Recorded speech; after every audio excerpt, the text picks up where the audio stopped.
ଓଡ଼ିଶା ସରକାରଙ୍କର ଗୋଟେ ବଡ଼ ଖବର ଯାହାକି ଆପଣମାନେ ଶୁଣିଲେ ମଧ୍ୟ ଅବାକ୍ ହୋଇଯିବେ।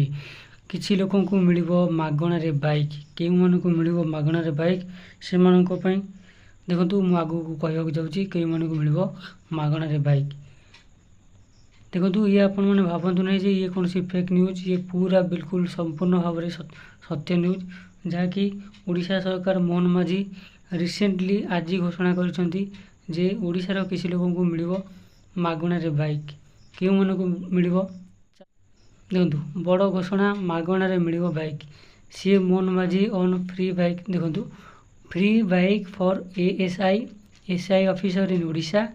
Today is the second day of a district collector and SP conference. Chief Minister Mohan Majhi will give Guru Mantra to the district collector and SP in the conference.